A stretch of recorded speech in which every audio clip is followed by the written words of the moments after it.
Isang mapagpalang hapon po mga minamahal na kapatid. Good afternoon po sa bawat isa at gayon din sa mga kapatid natin na kasama natin sa online, sa live at sa live. Isang mapagpalang hapon po sa bawat isa. Bago po tayo magpasimula sa ating mga mapag-aaralan, hiniling ko po ng bawat isa ay magsitayo at tayo po ipangungunahan ni Sister Joanna para po sa ating pambungad na panalangin.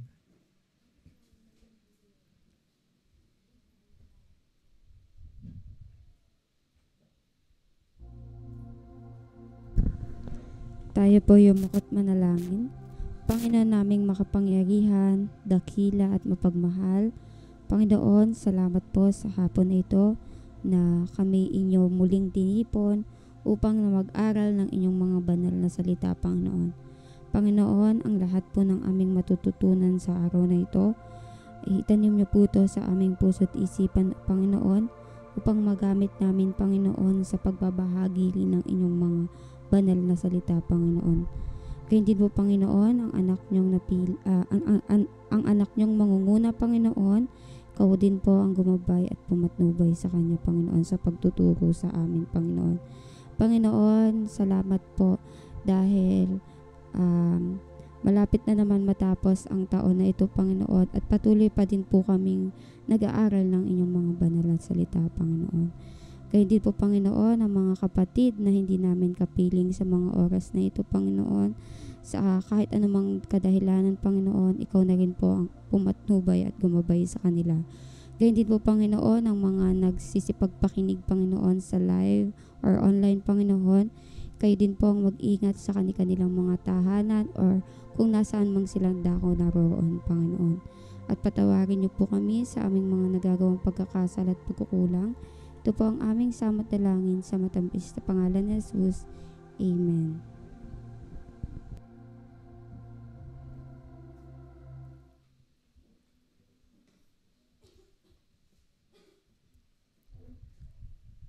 Amen. Okay, sige po. Tayo po yung magpasimula na sa ating pag-aaralan.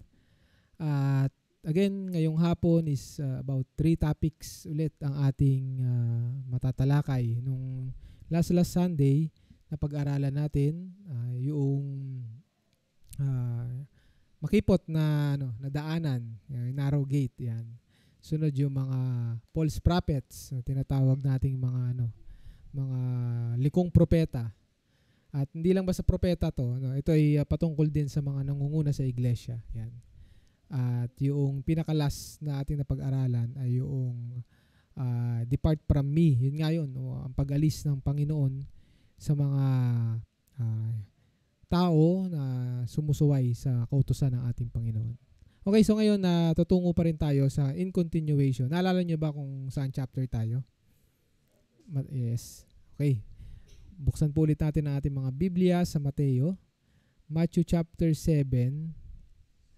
Nagtapos tayo sa 23, so tayo po ay magsimula sa verse 24. Okay?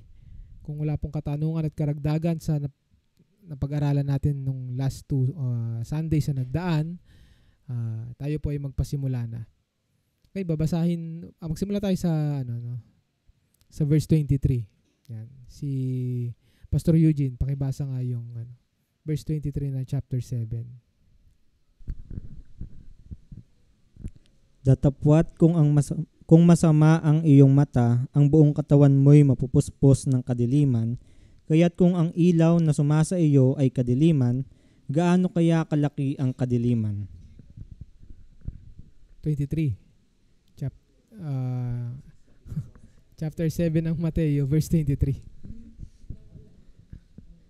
At kung magkagayoy, ipapahayag ko sa kanila, kailan may hindi ko kayo nangakikilala, magsilayo kayo sa akin, kayong manggagawa ng katampalasanan. Yan, yun yung paglayo ng ating Panginoong Hesukristo. Hindi naman literally sila yung palalayo, talagang kahit ang Panginoon yan, magde-depart na rin dun sa mga gumagawa ng katampalasanan. And itong katampalasanan na to, marami tayong napag-aaralan na paunti-unti, pero may general idea na kayo, mga minamahal na kapatid, sa mga patuloy na nagsusubaybay ng ating pag-aaral.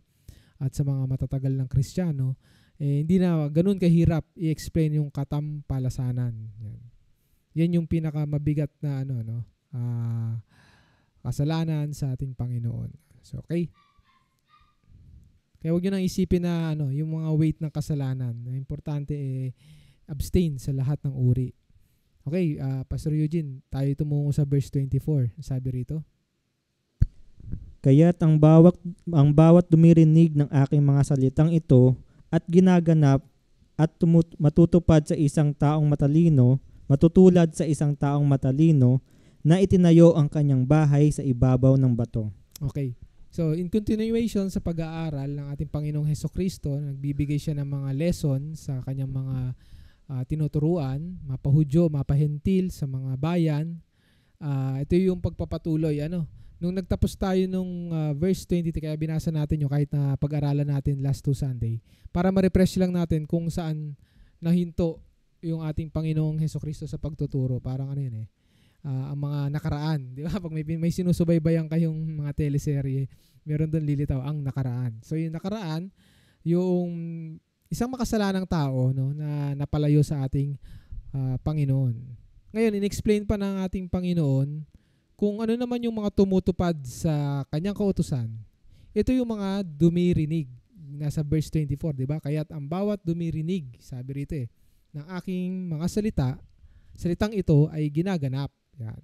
So hindi lang basta pag ang Bible nagsabi ng dumirinig, yung the word itself na nakikinig, paliwanag ng banal na kasulatan at ang ating Panginoong Hesukristo, it's equal din sa pagganap. Parang nakapag-derive ng formula, kung kayo ay nag-aaral sa mga math. Nakapag-derive siya ng isang fixed na formula na to hear is equals to work or to do. Nandoon yung kapareho lang. Minsan kasi ang tao naghahanap lang ng minsan mga justification. Yan. Sabihin lang, narinig ko lang pero hindi ko naman ginawa. So pag ganun, hindi yun yung pinupunto ng Biblia, ang salita ng ating Panginoon. Kalimitan sa ating mga mapag-aaralan, ina-expect ng Panginoon pag sinabing nakinig ka, ina-expect ng Panginoon na gaganapin yun. Nandun yung equality ng pareho na yon. Hindi yun dapat mapahiwalay at hindi yun dapat ma-distinguish na magkaiba. Ang Biblia na mismo at ang Panginoong Hesukristo ang nagpapatunay na yan ay dapat iisa lamang.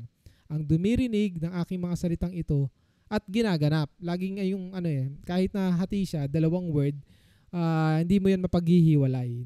Lagi siyang magkasama. Kasi hindi naman magiging effective ang isang Kristiyano kung ito lamang ay naririnig niya at hindi niya yun tutuparin.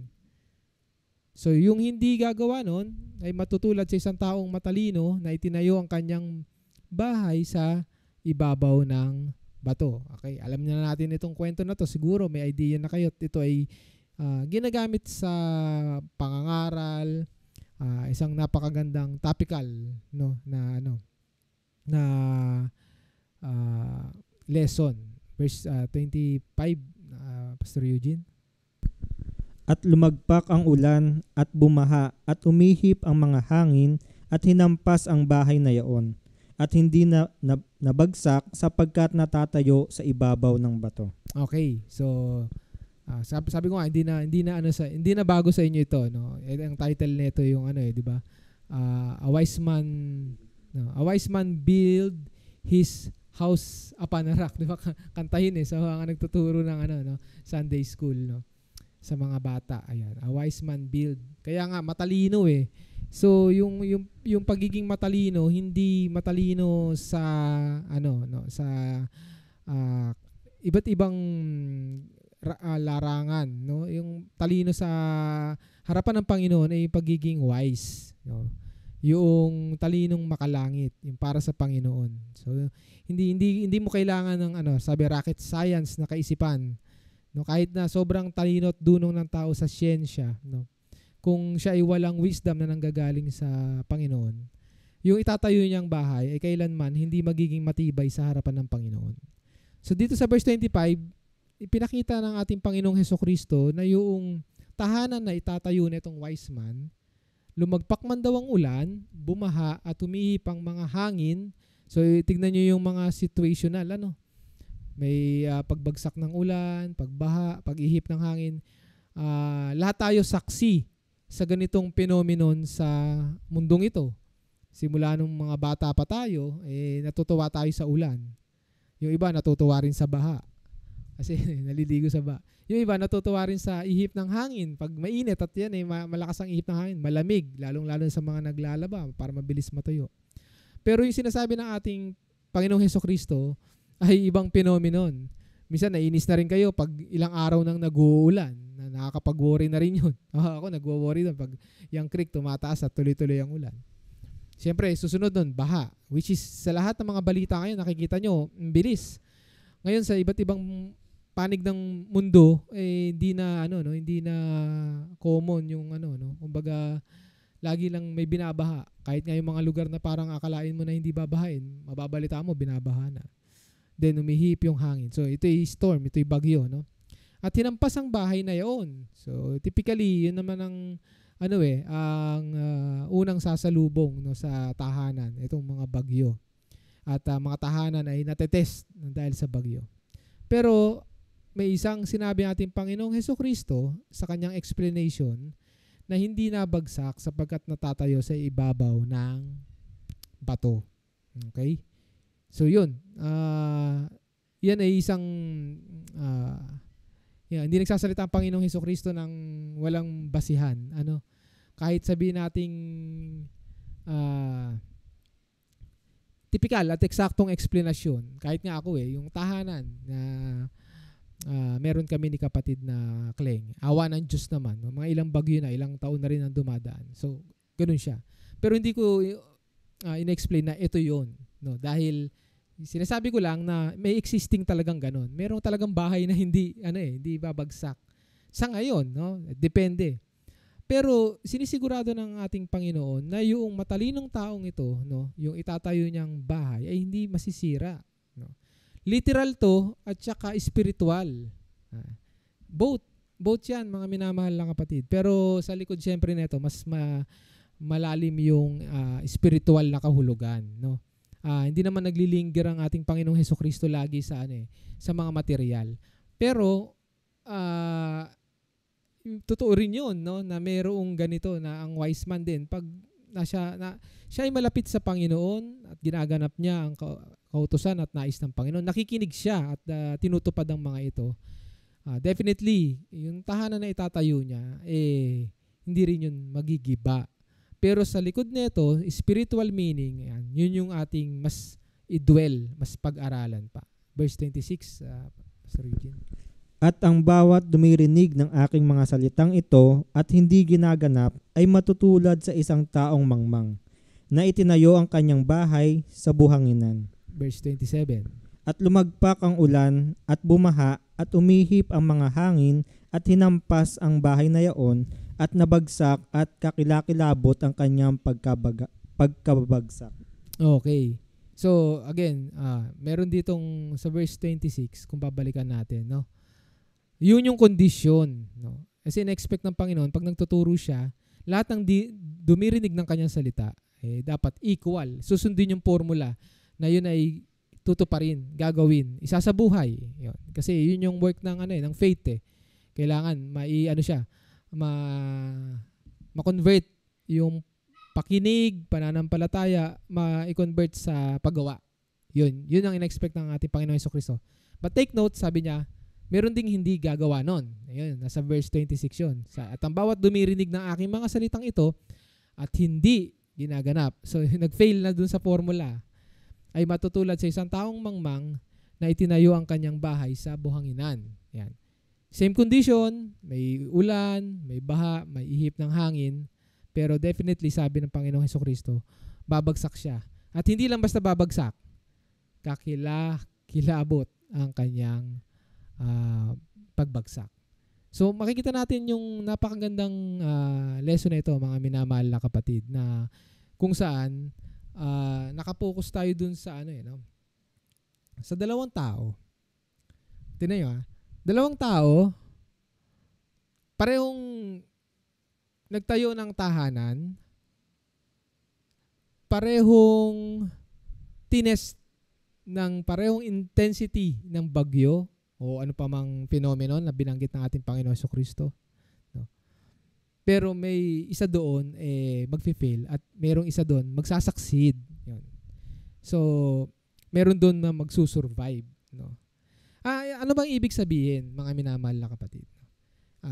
Itong napakagandang lesson ng ating Panginoon Jesucristo. Hindi ibig sabihin na pag ikaw ay na kay Kristo na, ikaw ay exempted na sa bagyo. Yun ang una nyong tatandaan. Yun ang una nyong iisipin. Huwag nating isipin na, pag ako ay nasa Panginoon, accepted na ako sa lahat. No, hindi na ako makakaranas ng ganyan. Tignan nyo ang kondisyon. Yung dalawang yun. No? Pareho nagtayo ng bahay. Parehong tinest. Diba?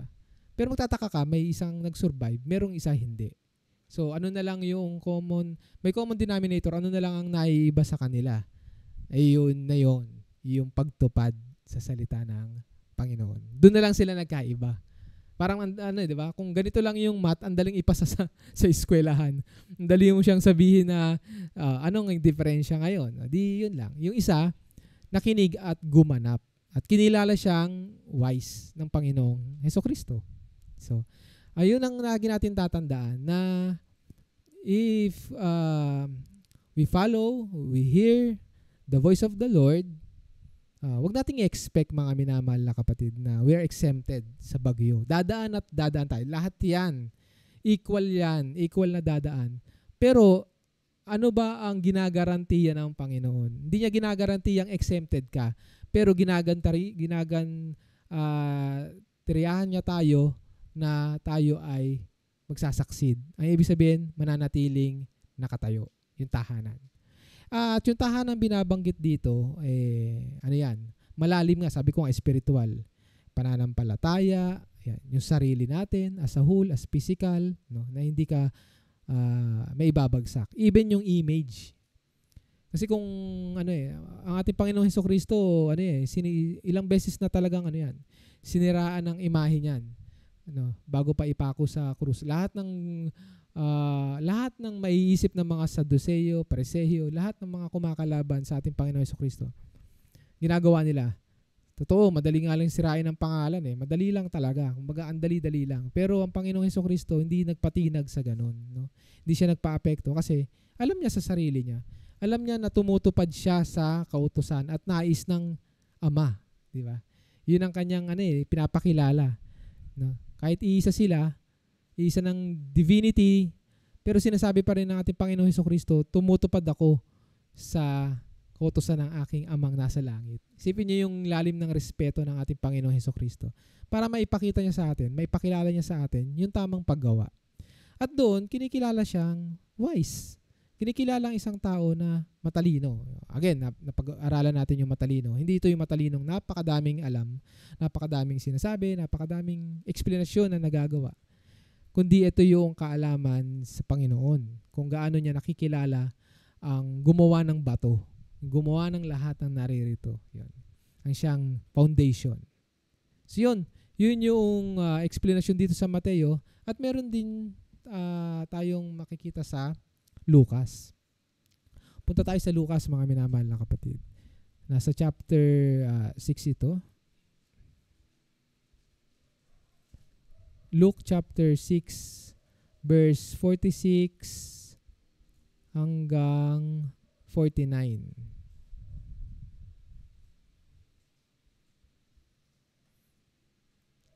Sige, si Pastor Brex naman magbabasa.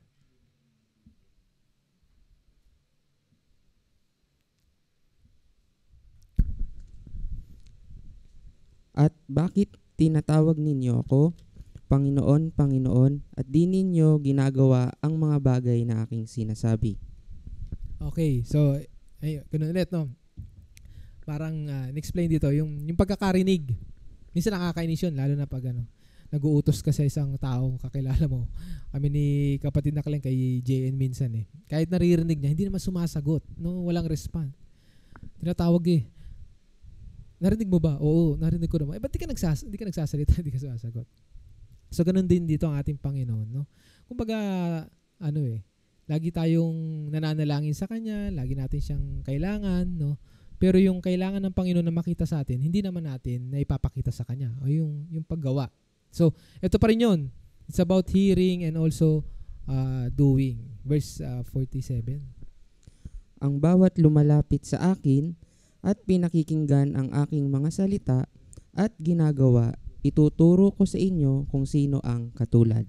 Okay, so tignan nyo yung ano rito yung pinakita ng Panginoong Hesukristo. Ang bawat lumalapit sa akin, yun. Kasi yung Panginoon, yung pagtawag, no, part din ng paglapit yan eh. Pero para sa ating Panginoong Hesukristo, yung tamang paglapit sa Kanya ay ito. Sabi, ang bawat lumalapit sa akin, meron pang kasunod, at pinakikinggan ang aking mga salita at ginagawa. So yung dalawang element na nasa Mateo, makukonclude din natin siya na isang part ng paglapit sa Panginoon. So kung makikinig tayo, pero hindi na tayo gumagawa, hindi tayo lumalapit sa Panginoon. So kailangan talaga present itong dalawang ito. Nang sa ganun, yung kabuuan na makita ng Panginoon na tayo ay draw near o lumalapit sa Kanya, katanggap-tanggap sa Kanya. Kasi lahat ng pinapakinggan natin sa Kanya, salita man o nababasa man natin sa Biblia at kino-convert again natin sa gawa, yan yung karapat-dapat at katanggap-tanggap sa harapan ng ating Panginoon. Ngayon, kung sino ito, nagbigay siya ng explanation para mas maging malinaw sa mga kanyang tinuturuan. Ano yung sabi? Verse 48. Siya'y tulad ng isang taong nagtatayo ng bahay na humukay at pinakalalim at inilagay ang patibayan sa bato. At nang dumating ang isang baha, ay hinampas ng agos ang bahay na yaon at hindi nakilos sapagkat natitirik na mabuti. Okay, so yan, mas emphasize dito, no. Kung magiging technical tayo, same lang na nagtayo ng bahay, same lang din na tinamaan ng bagyo. Pero ngayon, makikita na natin kung magiging highly technical tayo, ano ang advantage ng pagiging wise? Yung pagkarinig ng salita ng Panginoon at paggawa, nade-develop ang wisdom, no. Wag nating basta iisipin na wisdom na sa istorya ng kay Haring Solomon, no. Minsan kasi ganun ng natin ganun natin nakikita yung wisdom na kasi sinabi hingin totoo naman, hingin. Pero ngayon pag napag-aaralan natin ito na equal din sa wisdom, no. Kayang ipagkaloob ng Panginoon yun. Pero sa pag-aaral natin, yung nangyari kay Haring Solomon very unique at siya lang ang meron nun. Siya lang, di ba? Ilang beses natin na pag-aralan na walang katulad ni Haring Solomon sa wisdom. Kaya special yung pangyayari na yon at yun ay sinadyang mangyari ng Panginoon na kailanman hindi na magkakaroon ng isa pang ganun ng kanyang pagbibigay ng wisdom. Pero pag humingi tayo, bibigyan niya tayo pero wag nating expect na katulad nung karangyaan at kalawak na wisdom ni Haring Solomon. Yung ibibigay ng Panginoon sa atin na hihingin natin, may nire-require din ng Panginoon nun. Yun yung pagdinig at saka paggawa to make it effective. Kaya minsan ang Kristiyano, pag hindi siya nag-aaral talaga ng salita ng Panginoon, parang lahat na lang kinukuha niya na pwedeng gawin ng Panginoon yan kasi ginawa rin naman niya kay Haring Solomon yan . At nabasa ko rin naman, sabi, kung kulang ka ng kaalaman, hingin mo sa Panginoon . No. Actually, sabi nga kung kulang di ba? May nabasa ba kayo kung wala kayo o humingi, di ba? Sabihin, in norms, sabi nga, sa normal na pamumuhay natin at nangyayari at ginagawa ng ating Panginoon Diyos, itong nangyayari ngayon, ito yung dapat nating pagpukusan. Yung pagdinig at paggawa ng salita ng Panginoon. Kasi diyan lalong dumadagdag at pinagkakalooban tayo ng ating Diyos Ama na nasa langit ng karunungan at kaalaman. At kung ano yun, kung magiging technical tayo, babalik tayo sa bahay, dito sa pundasyon. Dahil nga sa nakikinig siya sa salita ng Panginoon at gumaganap siya, dinadagdagan ng Panginoon yung karunungan at kaalaman niya.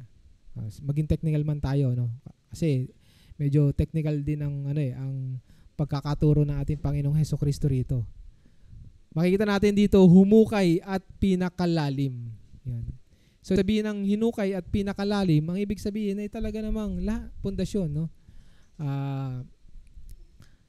nandun na yung yung tamang pagtatayo ng tahanan. No? At nilagyan pa niya ng bato. Yan. Sino rito yung nakapagtrabaho na sa construction? Sino na rito yung nakaranas na magbuhos? Tinatawag magbuhos eh. Ayan, si Pastor Ray, di ba? Pastor Ray, di ba? Tama. Di ba? Ganun pa rin naman eh. Ilang libong taon na to. Pero hanggang ngayon, effective. Kahit anong itatayo mo, tahanan man, poste man, building man, same principle. Maguhukay ka. Siyempre, ngayon, na yan eh, may mga computation na. Para hindi ka mas maganda, mas malalim. Lagi naman eh. Pero siyempre, may mga cost pa rin yun. Pag sobrang lalim, magdadagdag ka ng manpower at saka ng time, no? Di gagastos ka. Kaya lahat, dumadaan sa engineering, yan, mga civil, may computation yan, para lahat justifiable. Kumbaga, matibay yan sa ganitong level, sa ganitong lalim, matibay na yan, at ito lang yung masisave, no? Yan. Pero siyempre, ibang istorya pag mga gobyerno na nagtitipid, kaya madaling masira yung mga kalsada, madaling mag-crack, ayan, may haluan na ng korupsyon. Pero yung normal, yung wisdom, yung pagiging wise ng isang tao, galing sa ating Panginoon, alam niya kung paano yung gagawin doon. 'Di ba, Pastor Ray, pagkahukay mo, ngayon tatayo mo yung poste, may bakal, no? May bakal na 'yon. Siguro yun na lang yung mga additional na na mga masasabi nating matipid at technology ngayon at mabilis pag may bakal. Pero kahit naman noon, kahit walang bakal noon, mga minamahal na kapatid, tinan yung mga structure ng mga panahon noon na nakatayo pa. Kasi solido talaga yan eh. Bato lang talaga, pero yan. Talagang ako'y kumbinsidong pinagtibay ng Panginoon yung mga natitirang mga ancient na mga buildings sa Jerusalem, para manatili yung history na totoo talaga na mayroong Kristo, totoo talaga na mayroong anak ng Diyos na pinadala. Yan. At malapit sa taon natin. So, yun. Hindi naman yung malapit pero sabihin, nasa bracket ng taon natin. Pagpasok ng AD. Yan. Tapos, ang susunod ng Pastor Ray, di ba, lalagyan ng graba. O, yun. Ito yun, yung sisiksikin mo ng bato. At saka lalagyan mo na siya ng semento. Same principle lang, mga minamahal na kapatid. Ngayon, yung hindi wise, siyempre, basahin natin sa verse 49, Pastor Briggs. Datapwat ang dumirinig at hindi ginagawa ay tulad sa isang tao na nagtayo ng bahay sa lupa na walang patibayan. Laban sa ayon ay hinampas ng agos at pagdakay nagiba at malaki ang naging kasiraan ng bahay na iyon. Okay, so yun. Wala eh. Walang malalim na pundasyon. Dalawa, walang malalim na pundasyon sa relasyon sa Panginoon dahil hindi niya kasi ginagawa, dinirinig lang niya, no? At wala ring pundasyon literal sa kanyang buhay, sa tahanan man at sa kanyang sarili, no? Same story din sa parable, 'di ba? Ng yung mga buto, 'di ba? Pag nasa ibabaw lang sila, hindi sila nasa malalim. No? Ang laking ang laking bagay na inexplain ng Panginoon Jesucristo yung depth. Yung sinasabi lang niya rito yung lalim ng pundasyon, pero ibig sabihin din yung lalim din ng pananampalataya natin. Kung gaano natin kalalim patuloy na kinikilala ang ating Panginoong Jesucristo. Yeah. So, yun yung pinaka story at explanation ng ating pinag-aaralan. And yet, sabi ko nga, topical to. Marami kayong pwedeng gamiting illustration pag ito ay gagamitin nyo sa pagtuturo. Ito yung best illustration ng ating Panginoong Jesucristo, yung yung bahay sa ibabaw ng bato. Okay? May katanungan po ba? May karagdagan? Kung wala po, lipat po tayo sa next topic natin. Balik ulit tayo sa Mateo ulit, chapter 7. Matthew chapter 7.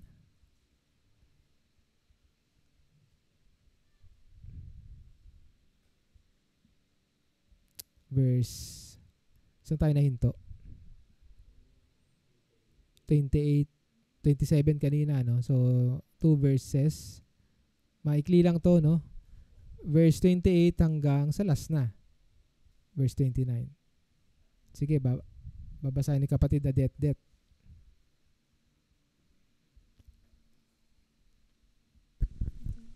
28.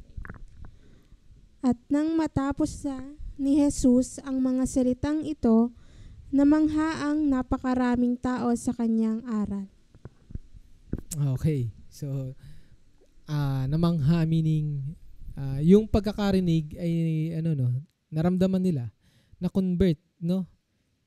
Walang ni isa noon sa mga Saduseo, Pariseo ang nakakapagturo ng ganito. At ito ay walang iba kundi galing sa langit, galing sa Diyos Ama, no? Verse 29. Sapagkat nagturo siya sa kanila na tulad sa may otoridad at hindi gaya ng kanilang mga eskriba. Ayan, ito maganda to, no? Authority. Kaya ang sarap sundan ng buhay ng ating Panginoong Hesukristo kasi pag nagtuturo siya with authority, no?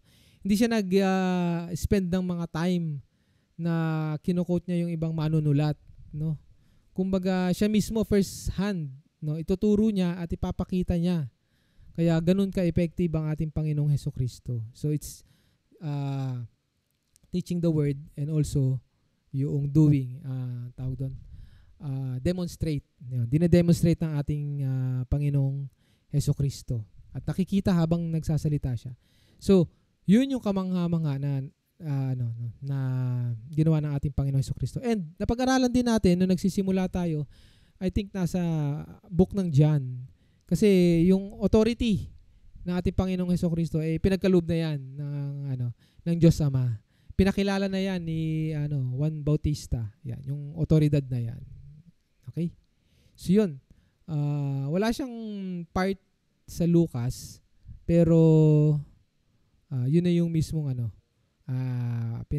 nagpapakita na karapat-dapat na si Hesukristo ang may authority na mag-aral at magsalita. Sige, may...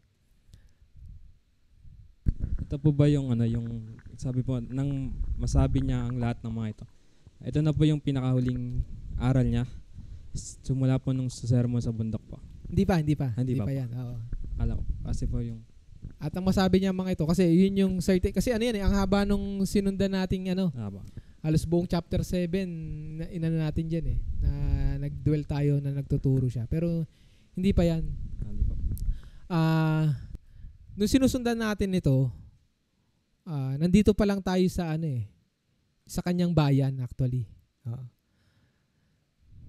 Pero nakita natin na nagpupunta na rin siya ng Jerusalem. Kaya walang direkta na sinabi na ito ay tinuturo niya nung nasa Jerusalem siya. Kaya walang ibang best way na i-interpret sa ngayon is to assume na itong tinuturo niya ay tinuturo din niya kasaang bayan man siya magpunta. It happens na yung sinusundan nating istorya ay nandun lang din sa Galilee o sa part ng Nazareth. Yun. At sabi ko nga, may time na nagpunta tayo sa Jerusalem, nagpapagaling na siya. At the same way, tinuturo din niya to. So yun na lang yung yung pinaka, kung hahanapin talaga natin yung pinaka spot ng very specific, mahirap talaga. Kahit ako, di ko Pero kung susundan lang natin yung footprint ng ating Panginoong Hesukristo, ako naniniwala na same lang din kasi sa Lucas nung nagsulat sa Lucas at sabi nating iba yung sitwasyon, iba rin yung crowd, same pa rin yung salita ng Panginoon. Yun. So si Mateo na nagsulat nito, parang binigyan na lang niya ng emphasis dun sa pag-aaral lang na masabi niya ito dun sa sa crowd na yon.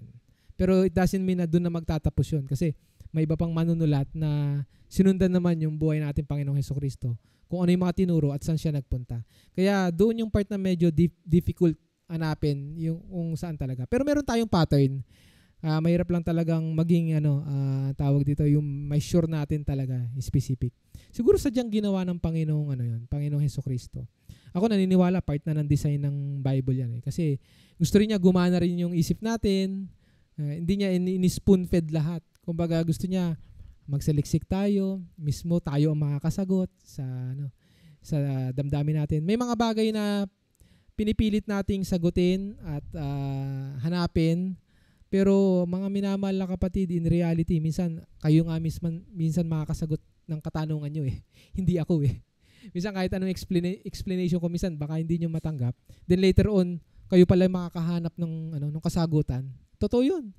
May ganun din naman ako eh. Later on, ako rin yung nakakahanap mismo ng kasagutan. At in-expect ko, ganun din kayo. Kumbaga kung ano yung niready ng Panginoon ngayong pag-aaral natin, yun lang yung nakaprepare na nakalathala dyan at mangyayari. Pero who knows, di ba? Minsan pag may mga katanungan kayo or mga gusto nyo itanong, hindi nyo may tanong, pero mga ilang araw darating ang time, masasagot pala. Kayo na rin mismo makakasagot. May experience, may pag-aaral. So yun yung napakaganda sa buhay na meron tayo ngayon. Okay? Salamat sa katanungan ni Pastor Paul, pero yun nga, hindi ko masasabi na tapos na yung buong pag-aaral niya. Pero dito sa Mateo, pwedeng sinabi yun ni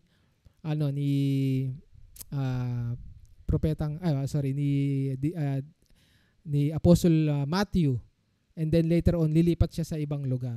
Pinag-aaralan kasi natin yung Galilee, Nazareth. Yan. Tingin ko itong susunod na topic natin may lugar tong babanggitin. Yan. Kung wala na po bang katanungan, mga minamahal na kapatid, or susundan yung katanungan ni punta tayo sa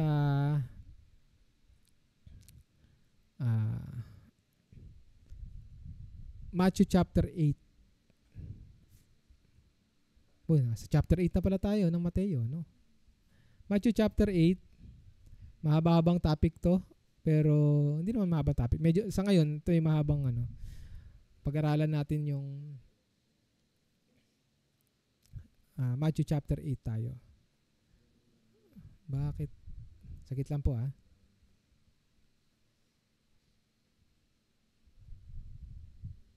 Tatalon tayo sa verse 5 muna Sa verse 5 muna tayo. Tsaka natin itatouch yung verse 1.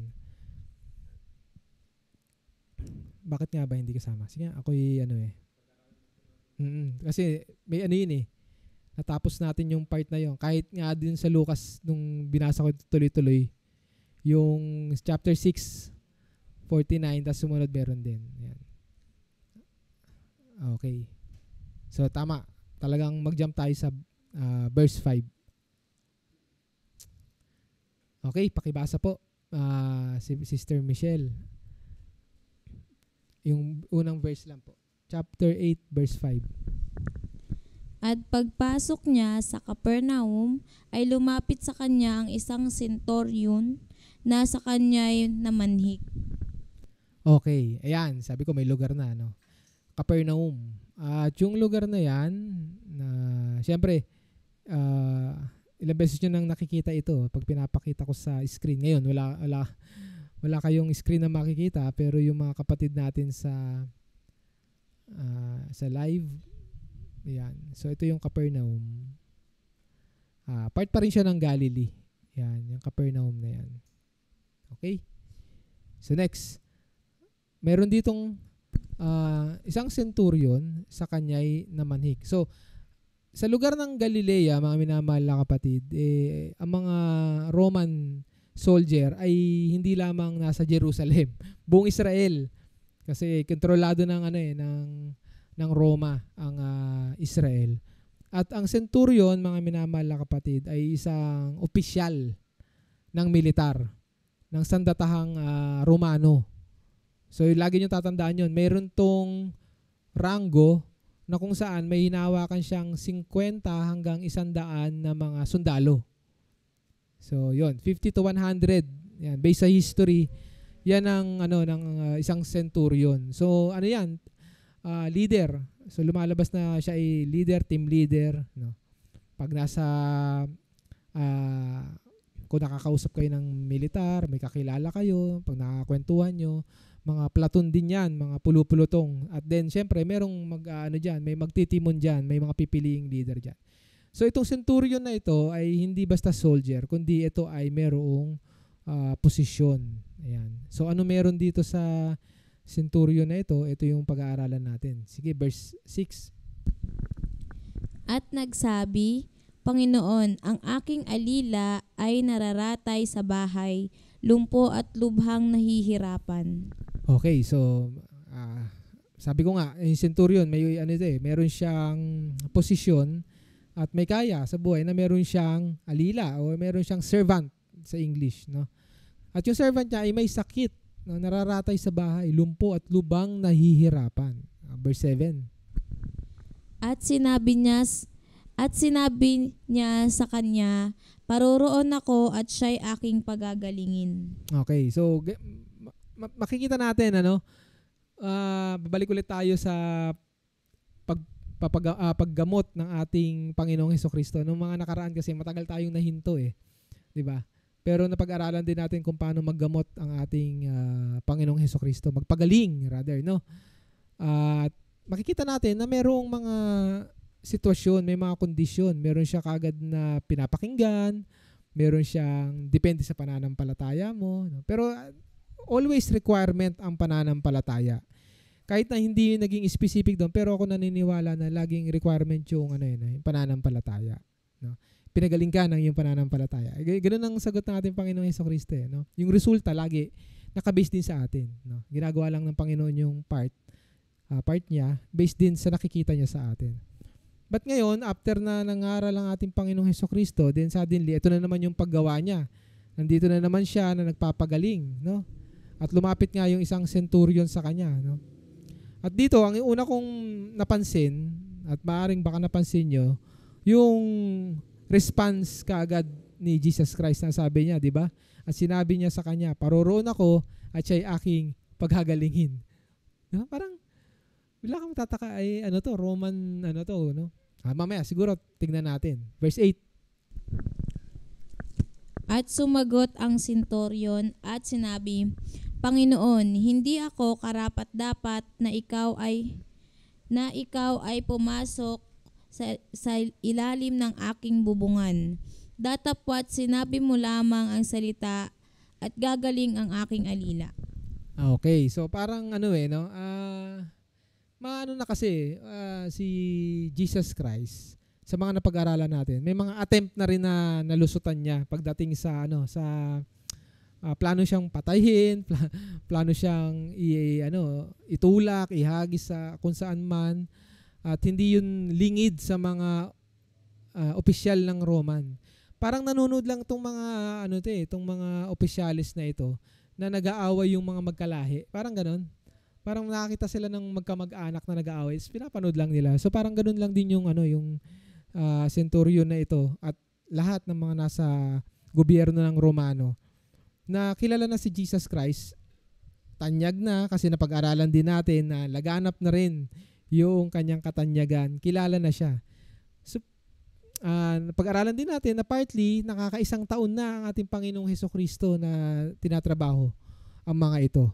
In total of 3.5. Wala namang makapagsabi na eksakto, pero as mga scholars na mga nagkasundo na is around 3 to 3.5 years ang buhay ng ating Panginoong Hesukristo sa pangangaral nung siya ay sumunod na at 30 years old. Kaya nga may mga church kayo makikita AD 33, yun, kasi yun yung edad ni Jesus Christ nung namatay, 33 years old siya, yun. So, ganun mga minamahal na kapatid, no, yung parang sinabi nung centurion na to na hindi ako karapat dapat na ikaw ay pumasok sa ilalim ng aking bubungan. Kung sang reason bakit sinabi, maraming theory. Wala talaga tayong fix na may pagkakalob dito. Pero bakit sinabi ng centurion yun? It's about humbleness at saka yung faith niya sa ating Panginoon. Siguro nahihiya siya kung ano pa man kasi mga Roman soldier din kasi lumalabag din naman yan sa mga sa code ng kautusan. Kumbaga, basta inutos sa kanila ng mataas, minsan ginagawa nila kahit na immoral. May mga ganyan At isa yun sa mga tinitig ng theory kung bakit ganun yung nung pagkakasabi ng centurion na to. No? Sabi, sumagot ang centurion at sinabi, Panginoon, hindi ako karapat-dapat. Siya ba'y makasalanan? Yan. Which is good part kasi meron kang realization na ang kausap mo anak ng Diyos. Kinilala niya Kasi yung kapangyarihan na sinabi niya, dapat sabihin mo lamang ang salita at gagaling ang aking alila. Ang dami nating makikitang napakagandang istorya sa centurion na to. Unang-una, nasa Capernaum sila na kung saan napakadami ang hentil. At ang mga centurion nun, hindi basta rin naman masasabing dugong Romano o Italiano.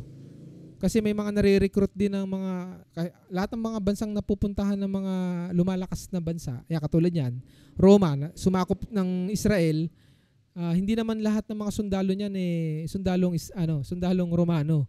Nagre-recruit din sila. At meron diyan, may mga istorya tayong makikita na sila ay lahing hentil, lahing Hudyo, yan. 'Di ba si Saul, si Pablo, 'di ba? Siya ay sundalong Romano siya 'di ba? Pero siya ay Hudyo, 'di ba? So ganun 'yon. Ang centurion na ito ay malaki ang posibilidad na siya ay hintil sa paanong paraan. Meron siyang katiwala, meron siyang alila. Isa pang makikita natin dito, yung concern niya dun sa alila. Ilan na lang ang mga sigurong amo na ganito sa tunay na buhay. Ang daming mga balita, di ba? Minsan, pag mga domestic helper magtatrabaho sa isang bansa, nakakaawa, di ba? Kung paano sila alilain, saktan. Minsan, nasa Middle East pa, di ba? Karamihan, ganun. Masaklap ang ang kinalalagyan ng mga ganun ang sitwasyon. Pero sa isang banda, makikita natin itong isang centurion na to na meron siyang concern, meron siyang pagmamahal, meron siyang care doon sa kanyang kasambahay. Napakagandang tignan, napakagandang makita. Isa ito sa mga nakikita ng ating Panginoong Hesukristo. Kaya in no doubt, sumunod ang Panginoong Hesukristo sa request ng ng centurion na ito. Bakit kaya? Ayan, tingnan natin. Verse 9. Sapagkat ako rin naman ay taong nasa ilalim ng kapamahalaan, na may nasasakupan akong mga kawal, at sinasabi ko rito, yumaon ka at siya'y yumayaon. At sa isa, halika at siya'y lumapit, at sa aking alipin, gawin mo ito, at kanyang ginagawa. Ayan, so yung authority. Since yung pinag-uusapan natin yung authority kanina ni Jesus Christ, kinikilala ng centurion na to yung otoridad at kapangyarihan ng ating Panginoong Hesukristo. Kasi siya rin ay may kapangyarihan. Sabi nga niya nasa ilalim ng kautusan ng Panginoong Hesukristo rin, kautusan ng Diyos Ama. Siya rin nasa ilalim din siya ng kapamahalaan ng nasasakupan niya. Yan. So, in-explain niya yon, Verse 10. At nang marinig ito ni Jesus, ay nagtaka siya at sinabi sa nagsisunod, katotohanang sinasabi ko sa inyo na kahit sa Israel man ay hindi ako nakasumpong ng ganitong kalaking pananampalataya. Ayan, so faith. Ayan, sabi ko nakita na kaagad niya kung gaano kalalim yung pananampalataya ng centurion. Yung lalim ng pananampalataya. Kaya sa mga napag-aralan natin, sinisiyasat talaga ng Panginoon Saan lang nagtaka ang Panginoon? Nagtaka siya kasi ito ay hentil. Kasi noong panahon na yun, ang mga Hudyo ang pinakamalalapit sa Panginoon. Di ba? Pero wala makita ang Panginoong Hesukristo na ganong klase ng pananampalataya sa Hudyo na kung saan dapat ini-expect niya yun. Kasi nga sila ay pinanghahawakan nila yung salita ng naisulat ni Propetang Moses, ang Torah, ayan, Genesis hanggang Deuteronomy, yan.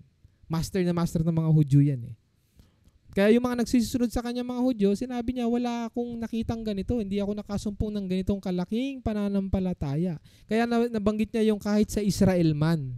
Pag sabi kasi yung Israel, yan yung parang talagang Hudyo Kaya binanggit niya yung Israel. Hindi Israel na bansa ito, kundi yung lineage ni Jacob. Yun, Israel mismo, 'di ba? Siya 'yun Yan. So ito ay hentil, sabi niya. Kaya ang salita ng Panginoon talagang kumbaga priority niya yung mga Hudyo, pero hindi necessarily na para sa Hudyo siya. Para sa lahat siya. Walang ethnic races na pinipili ang ating Panginoon. Mapa-Asian ka man, Caucasian ka man, lalo na ngayon sa panahon natin. Pilipino ka man, Inchik ka man, ang Panginoon ay same, no? Ano yun? Tinitignan niya ng nakabase talaga tayo sa ating pananampalataya. Okay? Verse 11.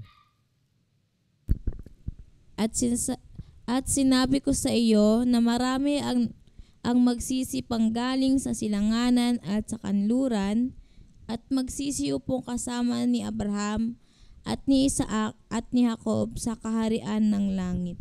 So sinasabi lang dito na hindi lang, kasi mga nakasunod sa kanya karamihan mga Hudyo hindi lang kayo. Kasi nakita ng Panginoong Hesukristo yung pagkakataon na ang isang hentil ay mayroong ganung kalaking pananampalataya. Kahit hindi siya hindi siya aral, wala siya sa mataas na pag-aaral ng salita ng Panginoon. Pero yung ilapit niya sa Panginoon, yung concern niya sa kanyang alipin, at yung magpakababa siya bagamat siya ay may authority. Kung pwede niyang utusan ng Panginoong Hesukristo punta ka kasi kahit sino napapasunod ko Yun ang sinasabi ng centurion may kapangyarihan siya Pero hindi magsalita ka lang Panginoon Alam niya kahit hindi ka na pumunta. At wala ako sa posisyon na utusan ka. Parang meron tayong napag-aralan nung nakaraan, no? Yung isang yung anak naman niya, inuutusan niya ang Panginoon na pumunta ka doon. Bumaba ka rin sa Capernaum din yun Na Nazaret mataas ang ang kinalalagyan ng ating Panginoong Hesukristo noon. Naalala niyo ba 'yon? Yung kanyang ano 'yon, pastor? Oo, na rin siya, 'di ba? Na may posisyon din noon, no? Pero ito inuutusan niya yung Panginoong Hesukristo. Pero hindi nagpatinag ang ating Panginoong Hesukristo. Hindi. Sa salita lang, alam niya. Siguro tong general na to naikwento hanggang yun ang maganda no? Nalaman ng iba pang mga sundalo at isa sa mga centurion yung narinig lang niya yung salita ng Panginoon, nanampalataya siya. And truly, ganun din ang mga nangyayari ngayon sa buhay natin at sa mga ibang tao. Hindi naman nila kailangan minsan umattend ng pananambahan. Minsan nakikilala nila ang salita ng Panginoon dahil naririnig nila sa kaibigan, sa kakilala.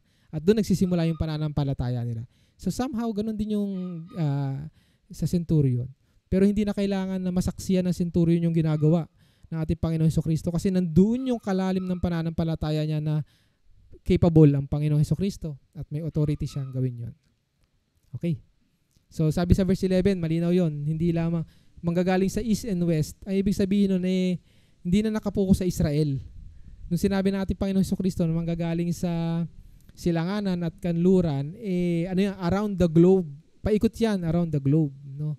Na mayroong magiging kasama ni Abraham at ni Isaac, ni Jacob sa kaharian ng langit. So, the moment na sinabi ng ating Panginoong Hesukristo, si Abraham, si Isaac, si Jacob, sila yung definitely na mayroon na posisyon doon. Meron na kinalalagyan. Wala pa sila roon, pero yon ay makakabigay garantiya na sila ay makakarating sa langit. Okay? Verse 12. Datapwat ang mga anak ng kaharian ay pawang itatapon sa kadiliman sa labas. Diyan na nga ang pagtangis at pangangalit ng mga ngipin. Okay, ayan. Same, no? Ito na yon yung yung kabaliktaran. Laging ina-explain ng Panginoong Hesukristo yung dalawang klase ng tao. Kasi nandun yung pinakamalapit na choice natin. 'Di ba? Sino ba rito ang gusto na napakadami ng choices? Ang hirap nun, 'di ba? Minsan pag sipi mo sobrang yaman ka na, dami mong damit. Minsan nag-spend ka ng mga isang oras, ano ba isusuot ko ngayon? Laking problema 'yun. Nagtapon ka na ng isang oras sa kaiisip ng ganun. Ang dami mong choices. Pero ang Panginoon hindi niya tayo pinahihirapan Dalawang choice lang. Yung talagang nilalapit niya sa atin. At karamihan ng mga example niya, pagpapaliwanag niya, 2 tao lamang. Di ba? Parang, hindi na tayo pinahirapan pa na mamili. Yan. Verse 13.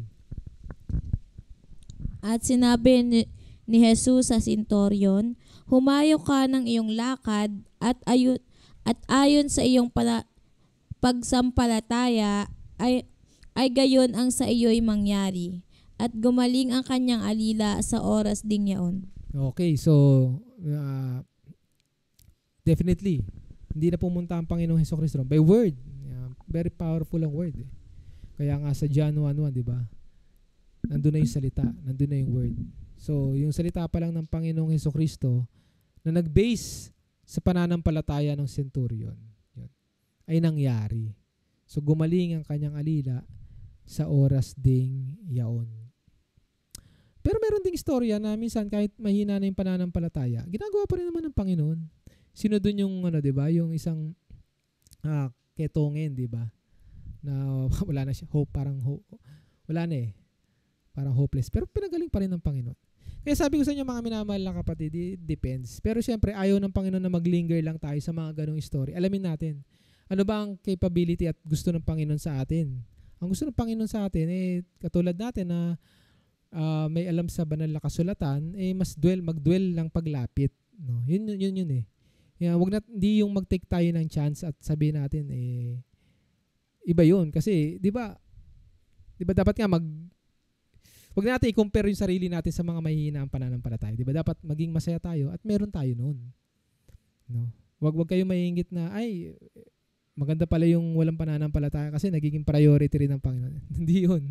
Hindi yun mag-work sa atin, mga minamahal na kapatid. Kasi namimili tayo ng mga ganong choices na hindi naman dapat natin pinipili. Ayun. Okay? Nakikita lang natin yung mga iba-ibang sitwasyon na ang Panginoon, makikita natin ay pantay-pantay ang pagtingin. Pare-pareho ng pagmamahal sa atin. No? Okay? Wala siyang tinatangi. No? Ang Diyos Ama, siyempre, yung kanyang nag-iisang bugtong na anak. Yan. Iba yan. Pero ang ating Panginoong Hesukristo, wala. Yan. Sino ba naman ang hindi matutuwa pag gumaganap ka ng salita? Yun ang gusto ng Panginoon eh. Ang dumidinig at gumaganap ng aking salita, yan ay apple of the eye ng Panginoon. Ngayon, itong storyan to, meron din itong katumbas sa Lucas. Punta natin mga minamahal na kapatid yung Lucas naman, chapter 7. Nasa chapter 7 siya ng Lucas. Luke chapter 7, verse 1 hanggang 10. Ako, hindi ko pala nabati yung ating mga kapatiran na nasa, yan. So, batiin ko muna. So, mapagpalang hapon sa mga kapatid natin, kay Sister Kathleen, kay Sister Rose, kay kapatid na Kleng, kay Pastor Junior, ayan. Kapatid na Arlene, kapatid na Tintin, kapatid na Junel, ayan. Good afternoon. Kay Sister Emily Manlangit at ganoon din si Pastor Edgar. Sama po natin sa panalangin si Pastor Edgar, mga minamahal na kapatid na dumadaan sa pagkakasakit. Kay Sister Paz, ganoon din kay Pastor Daniel. Naisama rin natin sa panalangin, mga minamahal na kapatid, mga pastor na, mga leader na dumadaan ngayon sa physical na tribulation. Okay, tayo po ay magpatuloy. Chapter 7 verse 1, pakibasa ni Pastor Paul.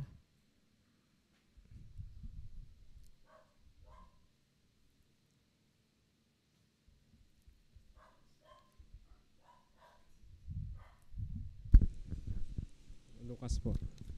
Lucas 7:1. Nang may turo ni Jesus sa mga tao ang lahat ng ito, siya'y pumasok ng Capernaum. Verse 2. So, same, no? Wala tayong makikitang contradict. Dooy may isang kapitang Romano na may aliping mahal sa kanya. May sakit ang aliping ito at nasa bingit ng kamatayan. Kapitan sa sa translation mo, no. Yan, may na nila yan. Binibigyan na nila ng katumbas.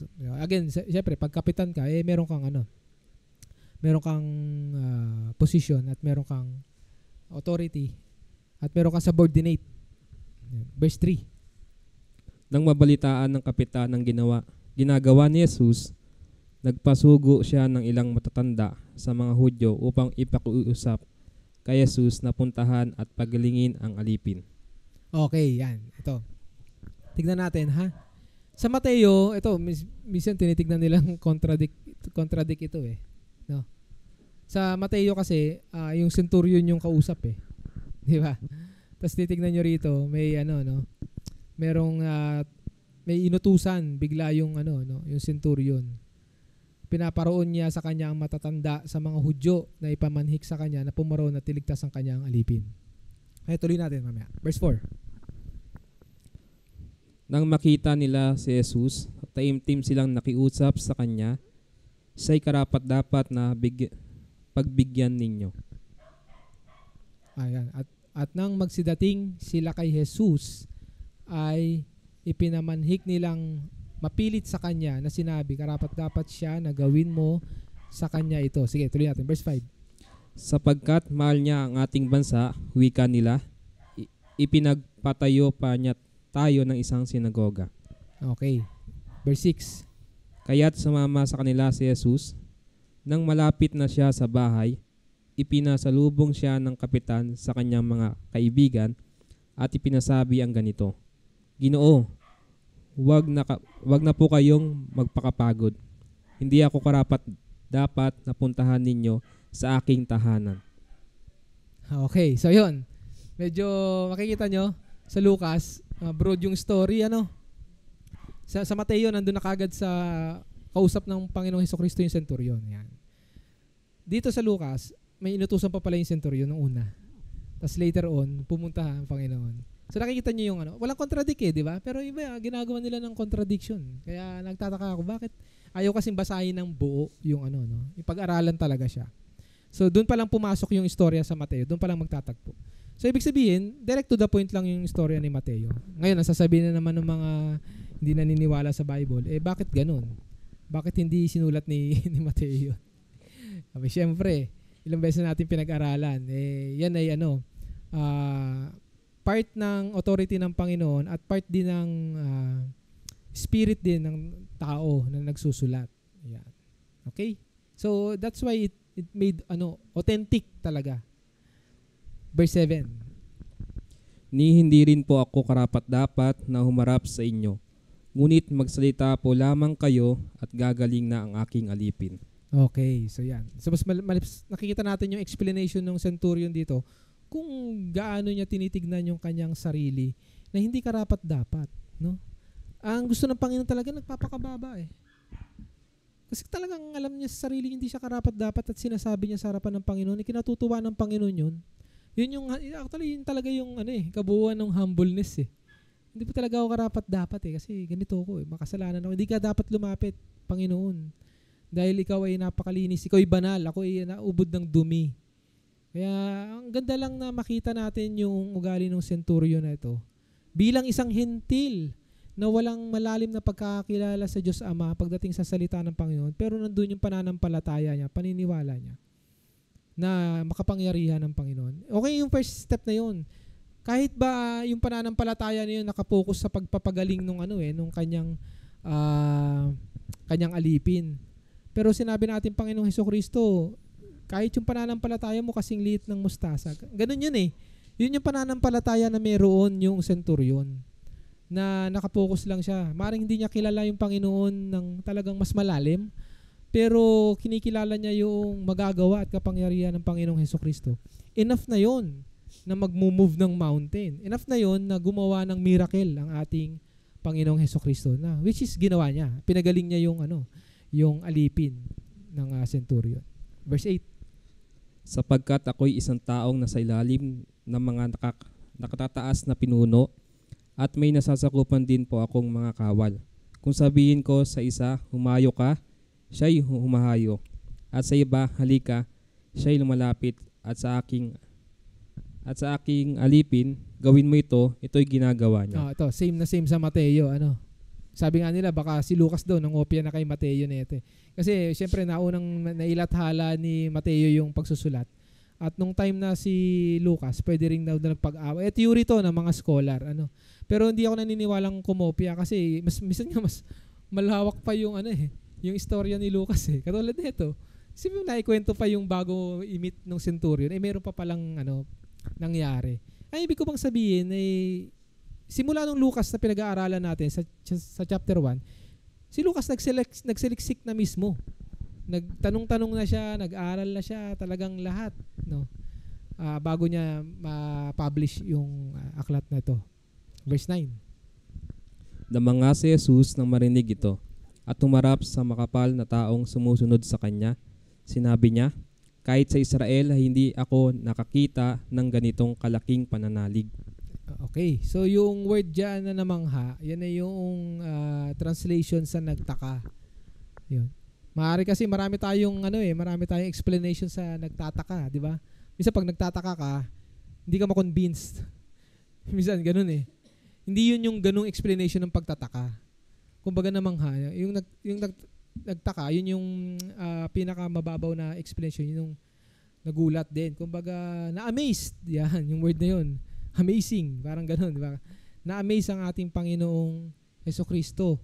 Kumbaga hindi niya ina-expect sa isang hentil na magkaroon ng ganung kalalim na pananampalataya compare dun sa mga Hudyo. Hindi siya nakasumpong ng ganun eh. No? Sabi sa pag-aaral natin, maraming ganyan instances, na yung minsan yung hentil merong malaking pananampalataya. Kasi sabi natin at ang explanation natin diyan mga minamahal na kapatid, hindi porket tayo ay nabautismuhan din at sa matagal na nag-aaral ng salita ng Panginoon, yun. Hindi yun garantiya, mga minamahal na kapatid, na tayo ay makakapasok sa karya ng langit. No? Tandaan natin, nagpapatuloy yan at gumaganap ng salita ng Panginoon. At yung nag-umpisa na gano'n na hindi nakakilala, maganda yung start niya. Itong centurion na ito, maganda yung kanyang simulain. Kumbaga sa dance step, nakuha ka agad niya yung unang magandang tiyempo ng paa. Yun. Parang gano'n sinasabi ng ating Panginoon Hesukristo. Kaya siya namangha. Maganda rin na ang Panginoon Hesukristo na mamangha din. Kumbaga pag sumikapan din natin siya na mamangha rin siya sa buhay natin.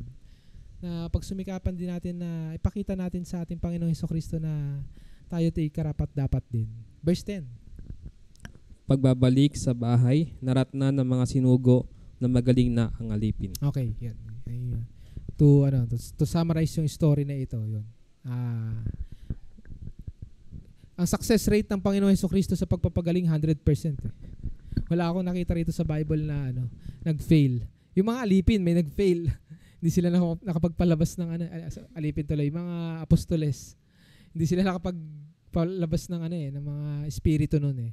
Kasi kulang ang kanilang pananampalataya. Okay, so to wrap it up, yun po yung ating mga istorya ngayon.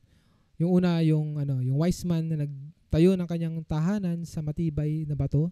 Pangalawa, yung authority ng ating Panginoong Hesukristo na nakilala ng mga tao. At ito, yung pagpapagaling. Bumalik ulit tayo sa act ng ating Panginoong Hesukristo, yung paggawa niya, yung pagpapagaling niya. Pero siyempre, may part din ng explanation. Ayan. At nakita natin to sa Mateo at sa Lucas. So, wala pa tayo sa Marcos ulit at saka sa Juan, siguro sa mga susunod na pag-aaral natin, magdudwell na tayo. Pero sa nakikita ko mga topic natin, wala pa. Yan. Pupunta pa tayo doon sa mahabang yan. May Marcos tayo siguro mga ilang baka next year na natin matatap. So back and forth tayo sa Mateo at sa Lucas. Okay? So doon po nagtatapos ang ating pag-aaral. Meron po bang nais idagdag? At maganda ito yung mga topical na mga lessons na dapat natin makita. May technical. Sige, si Pastor Paul, pakibigay po yung microphone. Yung kanina po kasi binasa ko na po advance yung sa Lucas at sa Mateo.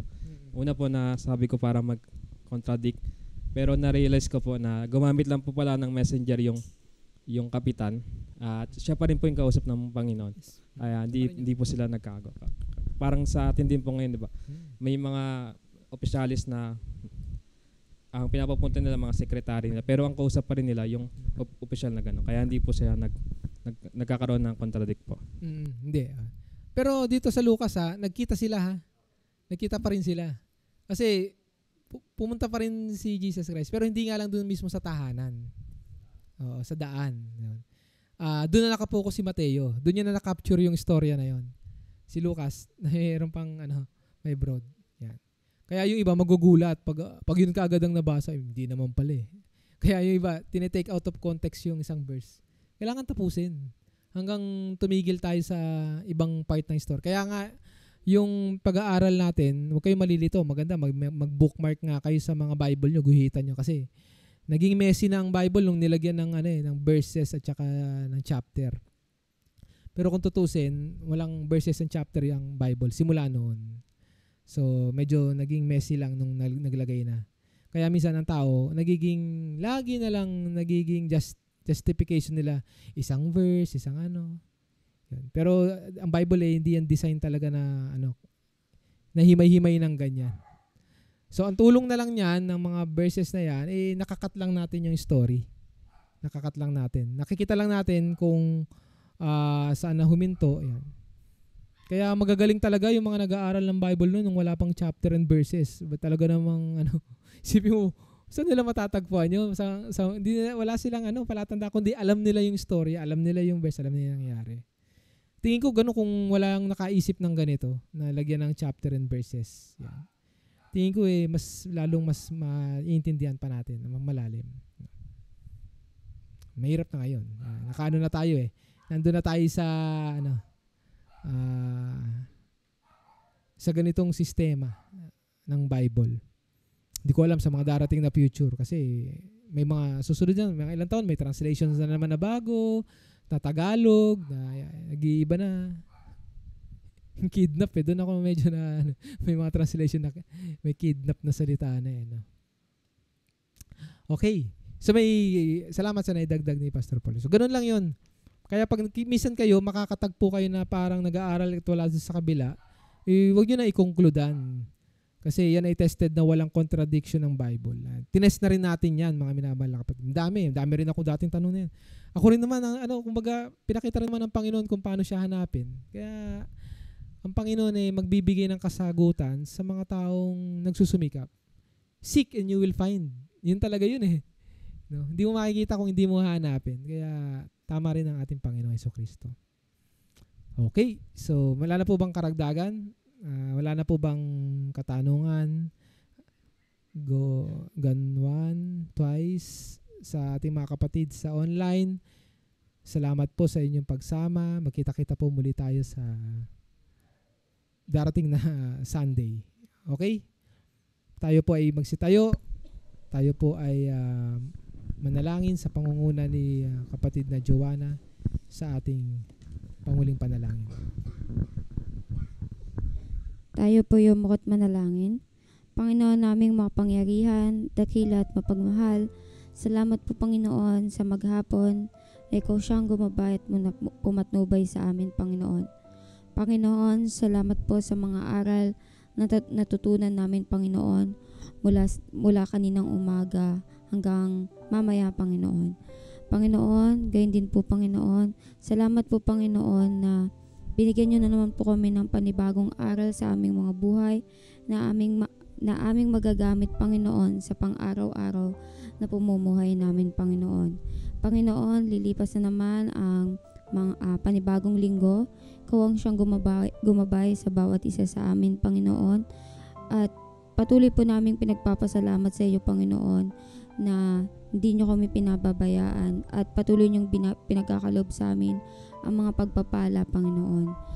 Ikaw na nga po ang siyang gumabay at pumatnubay, Panginoon, sa lahat ng ano pa naming mga gagawin, Panginoon. Patawarin niyo nga po kami sa aming mga nagagawang pagkakasala at pagkukulang. Ito po ang aming samot dalangin sa matamis sa pangalan ni Jesus. Amen.